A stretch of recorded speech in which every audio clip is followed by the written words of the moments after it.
Assalamualaikum warahmatullahi wabarakatuh. Om Swastiastu, salam sejahtera, salam harmoni. Baik, pada video kali ini saya akan membahas mengenai jurnal yang berjudul Uji Sensitivitas Antibiotik Terhadap Bakteri Penyebab Infeksi Saluran Kemih pada Pasien Rawat Inap di RSUD. Sebelum itu, perkenalkan nama saya Ida Isnawati dengan NIM 21130911016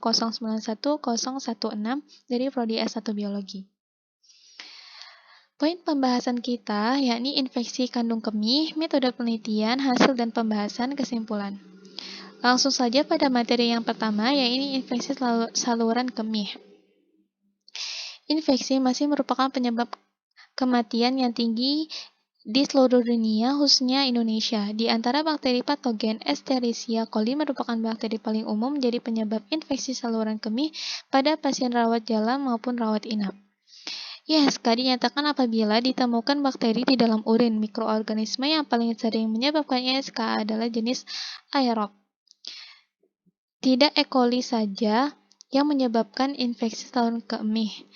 Adapun patogen lain meliputi Staphylococcus saprophyticus, Klebsiella, Proteus, Enterococcus, dan Enterobacter yang merupakan patogen yang menjadi penyebab infeksi saluran kemih, namun jarang ditemukan. Bisa dilihat pada gambar bahwa infeksi saluran kemih ini terjadi pada sistem saluran kencing yang meliputi ginjal, uretra, dan kandung kemih. Pada kandung kemih inilah terdapat bakteri yang menyebabkan infeksi saluran kemih ini terjadi.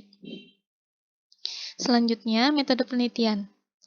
Yang pertama adalah bahan-bahan yang digunakan pada penelitian pada jurnal ini yang meliputi sampel berupa urin, nutrien agar, Mueller-Hinton, cakram, antibiotik, cefotaxime, dan ceftriaxone, media McConkie agar, methylrate, media Simon citra agar, reagen pewarna garam, Aquades H2O2 3%.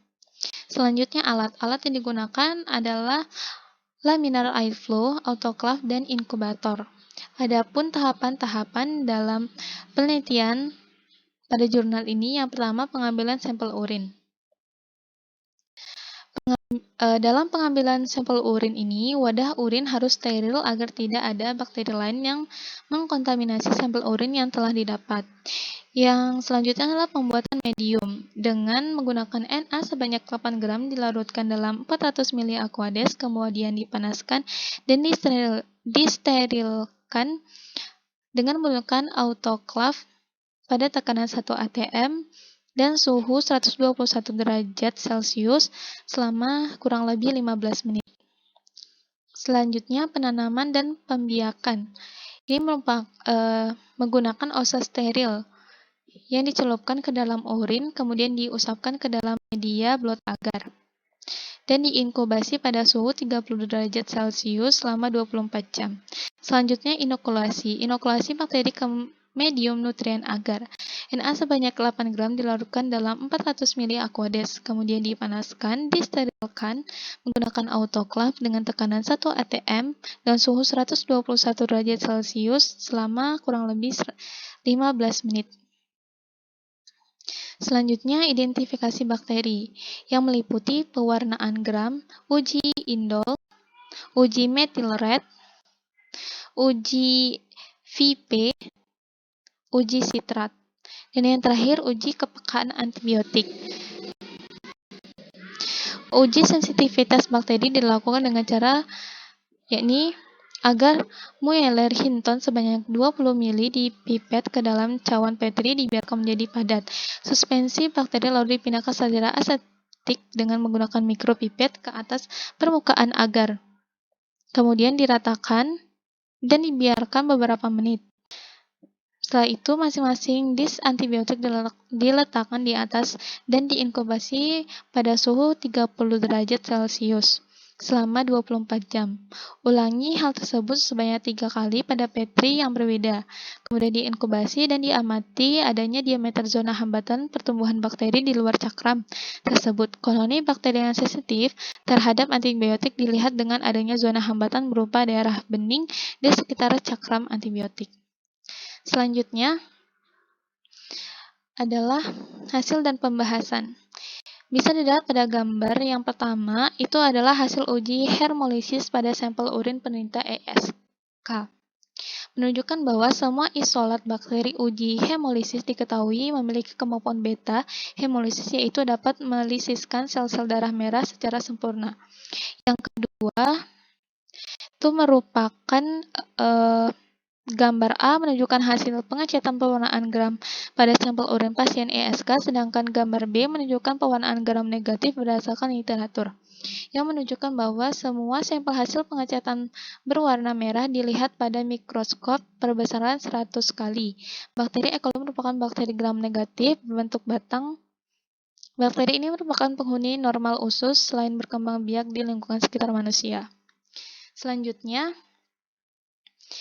pada gambar yang ketiga, itu merupakan gambar A menunjukkan hasil positif pada uji indol sampel urin pada pasien ISK, sedangkan gambar B hasil uji indol jika berwarna merah itu merupakan positif dan tidak berwarna itu negatif.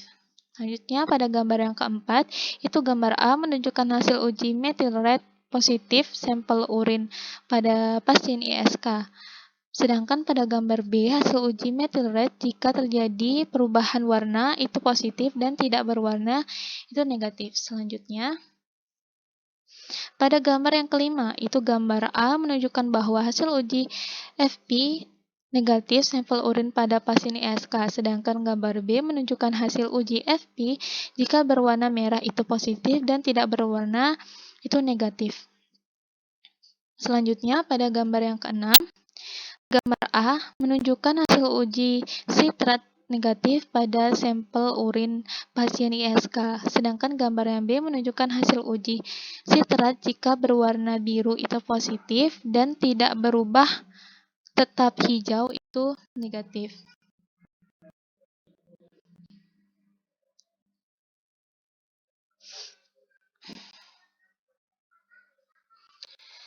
Bromethymel mol blue digunakan sebagai indikator saat asam sitrat di metabolisme menghasilkan karbon dioksida yang menggabungkan natrium dengan air untuk membentuk natrium karbonat yang merupakan produk alkalin yang menghasilkan perubahan warna dari hijau menjadi biru, dan hal ini menunjukkan tes tersebut positif. Selanjutnya, ini merupakan tabel yang pertama itu merupakan tentang rentang sensitivitas antibiotik berdasarkan CLSI. Resisten primer merupakan resistensi yang menjadi sifat alami mikroorganisme. Hal ini dapat disebabkan oleh adanya enzim pengurai antibiotik pada mikroorganisme, sehingga secara alami mikroorganisme dapat mengurai antibiotik.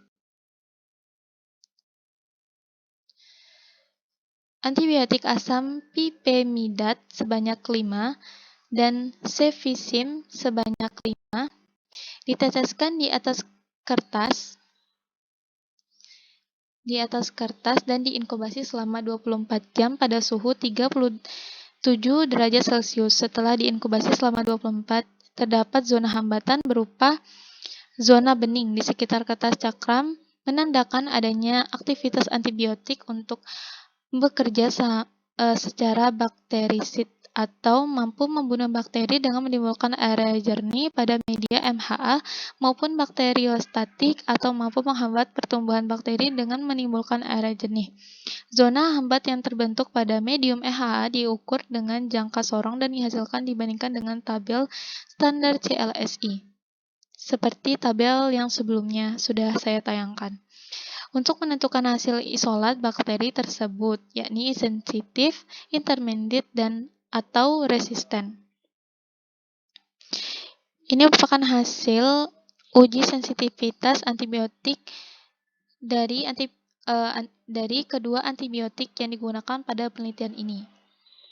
Di sampingnya itu merupakan tabel ketiga dan keempat merupakan hasil uji sensitivitas bakteri yang memaparkan rata-rata dan keterangan dari kedua antibiotik tersebut. Selanjutnya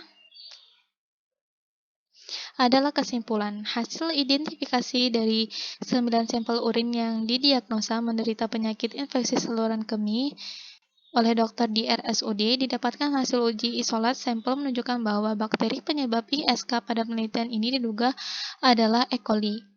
Hasil uji sensitivitas bakteri terhadap antibiotik menunjukkan bahwa bakteri yang diduga E. coli menunjukkan bahwa terhadap antibiotik asam pepimidat dengan rata-rata zona hambatan sebesar 66,7% masih sensitif, dan antibiotik cefixime nilai zona hambat dengan rata-rata sebesar 55,6% sensitif terhadap E. coli.